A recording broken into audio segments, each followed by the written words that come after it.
지난해 11월 우리나라 경상수지가 석 달 만에 또 적자가 났습니다. 반도체 등 수출이 부진한 영향이 컸습니다. 취재기자 연결합니다. 김지선 기자.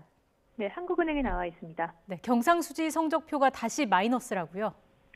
네, 우리나라 경상수지가 석 달 만에 다시 적자로 돌아섰습니다. 한국은행은 오늘 지난해 11월 경상수지를 발표했는데요. 6억 2천만 달러 적자를 기록했습니다.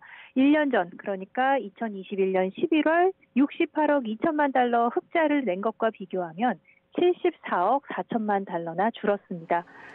지난해 들어 우리나라 경상수지는 4월과 8월 적자를 냈습니다. 9월과 10월 간신히 흑자로 전환했는데 석 달 만에 또 적자가 난 겁니다. 경상수지에서 가장 큰 비중을 차지하는 상품수지 적자 영향이 컸는데요. 15억 7천만 달러 적자로 상품 수출이 523억 2천만 달러를 기록해 지난해 같은 달 대비 12.3% 급감했습니다. 지난해 9월 이후 3개월 연속 뒷걸음질 친 건데 특히 반도체와 화학공업 제품 성적이 부진했습니다. 반면 수입액은 538억 8천만 달러로 원자재 수입액이 증가한 영향을 받아 1년 전보다 0.6% 늘었습니다. 여행, 운송 등 외국과의 서비스 거래 결과인 서비스 수지는 지난 10월 소폭 흑자에서 3억 4천만 달러 적자로 돌아섰습니다.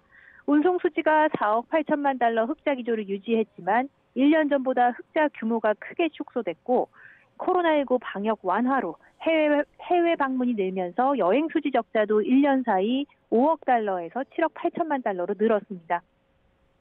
지난해 1월부터 11월까지 누적된 경상수지는 243억 7천만 달러 흑자를 기록했지만 전해 같은 기간보다 흑자 폭이 578억 7천만 달러 감소했습니다. 한국은행은 지난해 12월 무역 수지가 11월보다 적자 폭이 축소된 걸 고려하면 지난해 경상수지가 한국은행의 전망치인 248억 달러 흑자에서 크게 벗어나진 않을 것으로 본다고 밝혔습니다. 지금까지 한국은행에서 YTN 김지선입니다.